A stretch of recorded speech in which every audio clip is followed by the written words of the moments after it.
In Tuesday's programme, we saw how COVID-19 is affecting private mediations, given that obviously face-to-face meetings between the parties is no longer possible, and clients even need to be separated from their own lawyers. The way around this is to use technology, and on Tuesday, we heard from mediator Amanda Bucklow explaining how she uses Zoom to conduct her mediations, something she's been doing for years, long before coronavirus.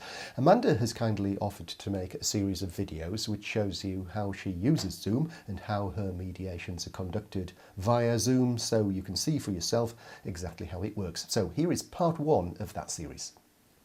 So here I have 4 participants and they are waiting in the waiting room.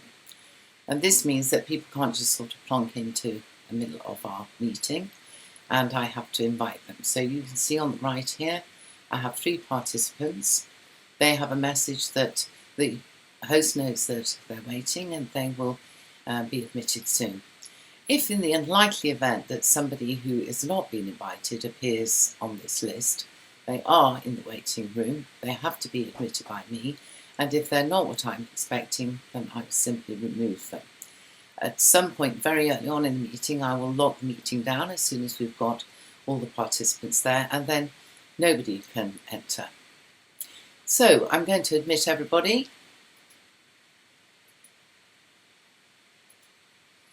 So I have my 3 participants here, and you can see that they're connecting to audio. Everybody is actually on mute at the moment, so that we don't get ghastly feedback. And normally there would be video.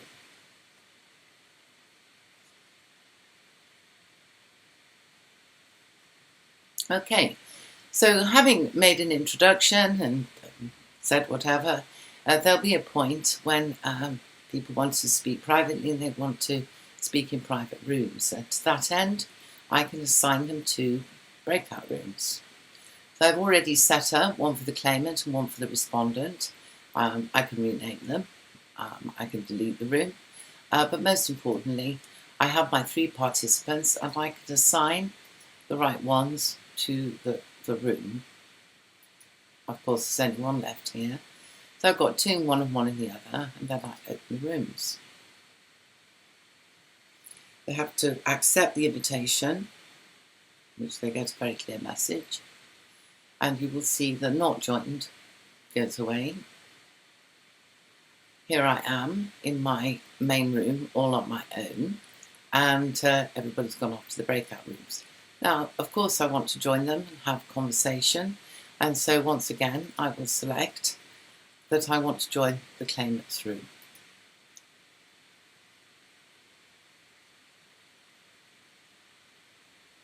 So here I am in the claimant's room.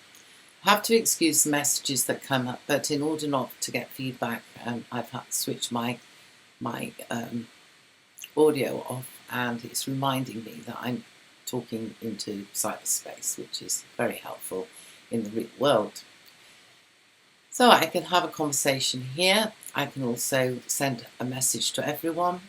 If somebody's talking, I can say, I'm going to leave you with this conversation. I'm going to see how the others are getting on. Or I can send a private message to either one of the participants. And that is private. That is not viewed. Even though it says everyone, that is everyone in this room. It's not everyone in the whole meeting, which is very important. I can leave.